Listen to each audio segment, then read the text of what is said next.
I started swimming when I was 9 years old. So I never got to race a 25-yard freestyle. I've always been a little bitter about that. I just start right off at the 50. And for a 9-year-old, was a pretty weak swimmer when I started. I wasn't very good at sports at that age. I played soccer, baseball, all the usual stuff that kids play. Did it mostly just because my friends were doing it. Wasn't really so much into contact sports, and so it kind of shied me a little bit away from soccer. I didn't really want to go into football. I played tennis for a little bit. I did like tennis, but I enjoyed swimming more. When I was 9, I guess I couldn't really tell you why I enjoyed it. I think it was because I got to play a sport. And then I quickly found that the reason that I liked swimming was because of the friends that I made on my team. I joined the Birmingham Blue Dolphins. They were through my local Birmingham YMCA. It was a pretty big team at the time. It's where I met people like Matt Parrish, Nick Duda, and Sebastian Popa, and a couple of swimmers that were just, powerhouses in Michigan swimming. I think you've already interviewed Matt Parrish.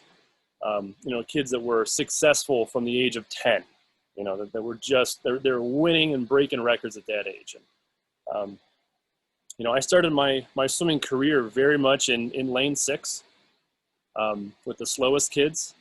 And I made a lot of great friends, even some that I still have today that I remember. Steve Eberline, he and I were in lane 6 together starting off, and we stayed friends our entire lives. And it was really a social aspect for me at first. It was something that it was more fun. And I think that is a foundation that really led me to go a lot farther in swimming. One thing I noticed that was when I was aging up through the different age groups and swimming became more competitive, there were a lot of parents that really put a lot of pressure on their kids to swim and to win, especially if they got a taste of it. My mom never did that. My mom, she'd be happy if I won. She'd be happy if I got last, and I was always told that as long as your times are improving, that's a win. That's success. And I focused on that. And that was pretty much, my measurement of success when I was swimming. And, I did all right here and there. I got some pretty fun and good success in summer league swimming when you had a smaller group of kids that you're racing against. I remember my coach, Carl Hodson, started with him when I was 14 or 15. The summer swimming, and then he went on to be one of my high school coaches. And it was just fun. I enjoyed every minute of it. I enjoyed the practice. I enjoyed working hard in practice because I would see tangible results. It's what I put in, I got right back out. And so going to practice every day became easy for me.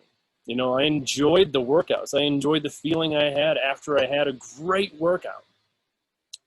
But I didn't see success for almost 6 or 7 years of my career, and I'm sure that if you dug into any of my past, you probably didn't find much. It really wasn't until I was 16 years old that